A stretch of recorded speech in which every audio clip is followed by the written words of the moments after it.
उत्तर प्रदेश में लोकसभा की 2 सीटों पर उपचुनाव होते हैं जिसमें समाजवादी पार्टी की करारी हार होती है।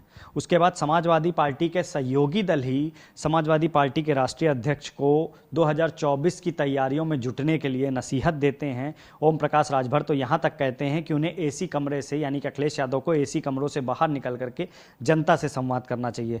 हमारे साथ बात करने के लिए मौजूद हैं डॉक्टर संजय सिंह चौहान जी, जनवादी पार्टी सोशलिस्ट के राष्ट्रीय अध्यक्ष हैं और समाजवादी पार्टी के साथ गठबंधन में है। 2022 का चुनाव मजबूती से लड़ा था। आजमगढ़ के इस चुनाव में, लोकसभा के चुनाव में डॉक्टर साहब आप भी गए थे, कितने दिन रहे और आपकी ही जुबानी सुनना चाहूंगा कि आखिर हार का मुख्य कारण क्या रहा। देखिए, मैं तो 8 दिन लगातार उपचुनाव में रहा और दोपहर शाम रात लगातार लग करके अपने लोगों के बीच में काम किया और जनवादी पार्टी का जो जनाधार है वो जनाधार समाजवादी पार्टी को वोट भी किया। हम हारे इसलिए हारे कि भारतीय जनता पार्टी की जो चुनावी रणनीति है हमसे मजबूत है। हमारी चुनावी रणनीति भाजपा के खिलाफ सही नहीं है, इसलिए हम चुनाव हार गए।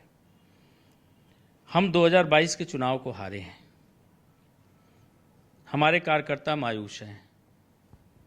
हमारे नेता की, हमारे गठबंधन के नेता की समाजवादी पार्टी के राष्ट्रीय अध्यक्ष की जिम्मेदारी बनती थी कि वो क्षेत्र में जाकर के कार्यकर्ताओं का उत्साहवर्धन करें और इस चुनाव को जीने मरने का चुनाव बना करके एक एक कार्यकर्ता को जिम्मेदारी दें, उसे उसकी जिम्मेदारियों का एहसास कराएं और गठबंधन के साथियों के साथ बैठ करके मजबूत प्लानिंग तैयार करके सारे अति बैकवर्ड जातियों का वोट कैसे समाजवादी पार्टी को इस चुनाव में मिल जाए, इसकी रणनीति बनाए।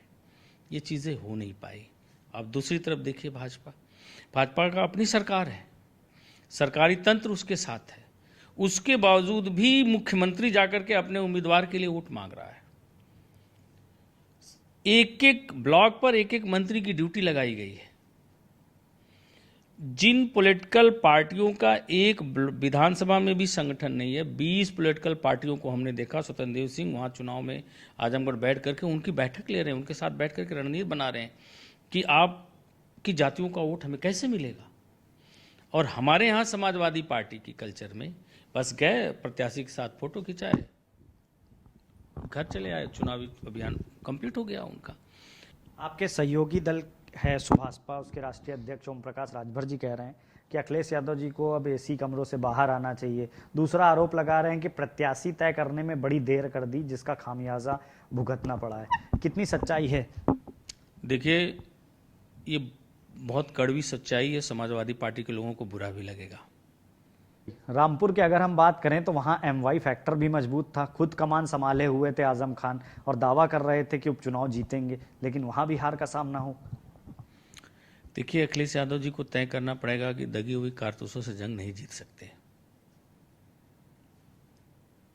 आजम खां के कहने पे 2-2 राज्यसभा बना दिए, 2-2 एमएलसी बना दिए।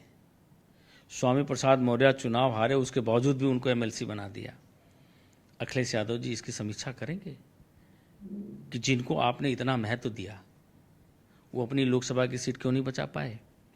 आप कहते हैं कि मुस्लिम वोटों में विभाजन हुआ, तो वो मुस्लिम लीडर विभाजन को रोक क्यों नहीं पाए। आप इसकी समीक्षा करेंगे कि केशव स्वामी प्रसाद मौर्य की वजह से उन्हें कितना मौर्य वोट मिला। हमें ये जो चुनाव होते हैं राज्यसभा और एमएलसी का, ये पार्टी को एक मैसेज देने का चुनाव होता है। आप हमें कहकर के एमएलसी नहीं बनाए। हम चुनाव में गए, हमारे लोगों ने पूछा कि आपके साथ पार्टी ने क्या किया, आपको समाजवादी गठबंधन में क्या मिला। लेकिन उसके बावजूद भी मैंने लोगों को कहा कि तुम्हारा नेता का सम्मान का मामला है, तुम्हारा नेता अभी समाजवादी पार्टी गठबंधन में, इसलिए तुम्हें समाजवादी पार्टी को वोट देना है। और हमारे लोगों ने हमारे सम्मान को रखा। मलाल है डॉक्टर साहब की एमएलसी आपको नहीं बनाया गया और स्वामी प्रसाद मौर्य को एमएलसी बनाया गया हार के बावजूद। क्यों नहीं? स्वामी प्रसाद मौर्य को टिकट भी दे दिया गया। हमें तो विधानसभा का चुनाव भी नहीं लड़ने दिया गया, यही कह करके। भाई, मैं भी विधानसभा चुनाव लड़ा होता तो मैं भी विधायक बन जाता। धन्यवाद हमसे बात करने के लिए। तो हमसे बात कर रहे थे जनवादी पार्टी सोशलिस्ट के राष्ट्रीय अध्यक्ष डॉक्टर संजय सिंह चौहान जी, जिनका साफ तौर पे कहना है कि हाल फिलहाल समाजवादी पार्टी के साथ गठबंधन में है और उम्मीद कर रहे हैं कि समाजवादी पार्टी अपनी नीतियों में बदलाव करेगी और गठबंधन के जो भी दल हैं उनका पूरा सम्मान करेगी। 2024 की तैयारियों के लिए अपनी पार्टी के लोगों के साथ बैठक करेंगे, वार्ता करेंगे और 2024 का चुनाव मजबूती से लड़ेंगे।